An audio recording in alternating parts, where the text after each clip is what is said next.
If you care about history the way I do, then you already know this channel exists to preserve hard-earned knowledge before it disappears.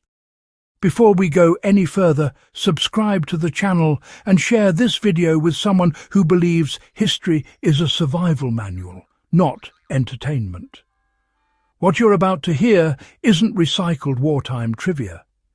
These are real food sources families depended on when ration cards ran dry, markets collapsed, and visibility meant vulnerability.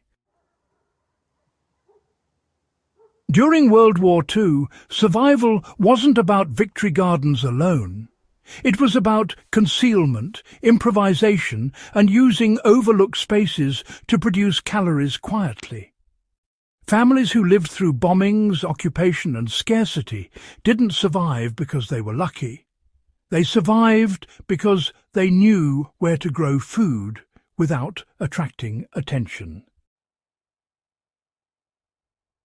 By the end of this video, you'll understand not just what they grew, but why these hidden food sources worked, and how the same thinking applies today if supply chains fail again.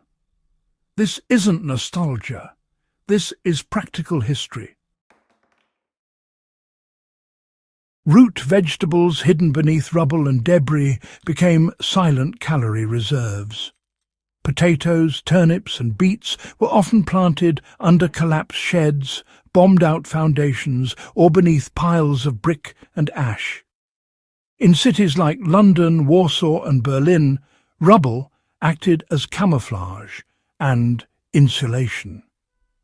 These crops didn't need sunlight above ground, and their leaves could be kept trimmed to avoid attention.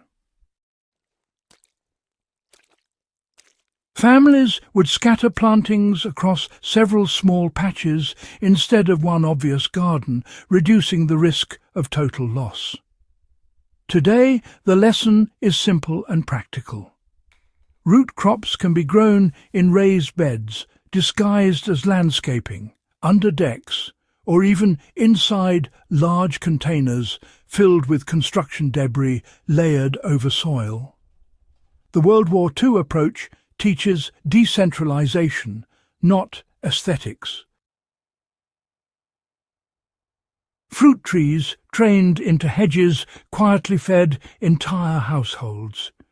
Espaliered apple, pear and plum trees were trained flat against walls or woven into hedgerows so they didn't look like orchards. In occupied territories, obvious fruit trees were targets for confiscation. A hedge, however, looked ordinary. These trees produced less individually but enough collectively to provide vitamins during winter. Families preserve fruit through drying and low-sugar jams. Applying this today means understanding that food plants don't need to look like food plants. A fence line can double as a fruit source if trained properly, especially in suburban or regulated areas.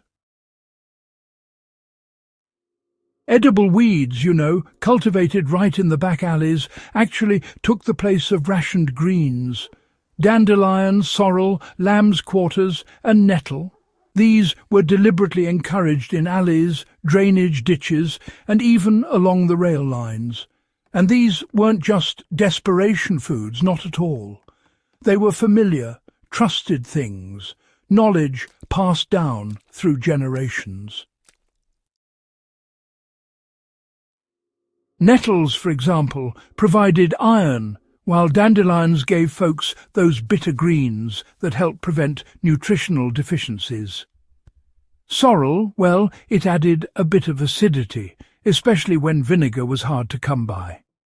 Families, they rotated their harvests carefully so that patches could regenerate year after year, and today those same weeds still grow everywhere. Learning to spot and manage them honestly turns neglected spaces into renewable food sources, without ever planting a thing. Rabbit hutches, hidden away inside sheds, stepped in to replace lost meat supplies. Rabbits were the preferred choice, really, because they were quiet, reproduced quickly, and could be fed on scraps and a bit of forage. The hutches themselves were often concealed behind tool walls or made to look like ordinary storage shelving.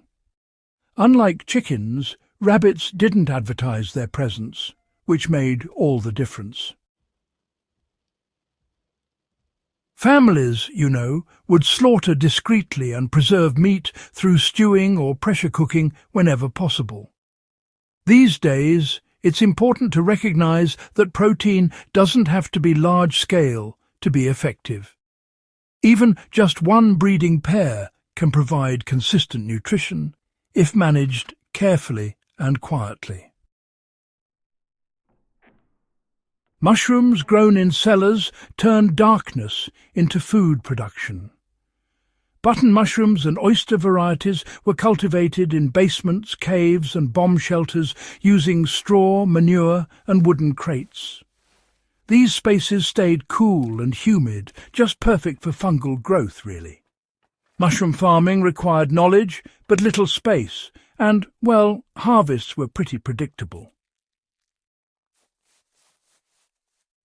Beans grown up walls maximised calories in minimal visible space. Climbing beans were trained up drain pipes, trellises disguised as repairs, or along the backs of buildings. Beans provided protein and could be dried for long-term storage. Families saved seeds aggressively, knowing next year's food depended on it.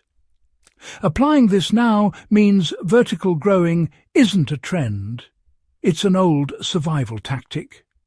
Any vertical surface can increase yield without increasing footprint. Herbs grown in window boxes quietly prevented illness. Garlic, thyme, parsley and sage were grown in window boxes, not for flavour alone, but for health. Garlic acted as an antimicrobial, thyme helped respiratory issues, and parsley supplied vitamin C. These boxes looked decorative, not strategic. Today, herb growing remains one of the most overlooked survival skills. A few square feet can dramatically improve diet and resilience. These forgotten food sources remind us that survival has always favoured the observant, not the loud. We families didn't wait for permission or perfect conditions. They adapted their environment, hid in plain sight, and turned overlooked spaces into lifelines. If this kind of history matters to you, subscribe to the channel, share this video with someone who takes preparedness seriously, and keep this knowledge alive. History only survives if we pass it on.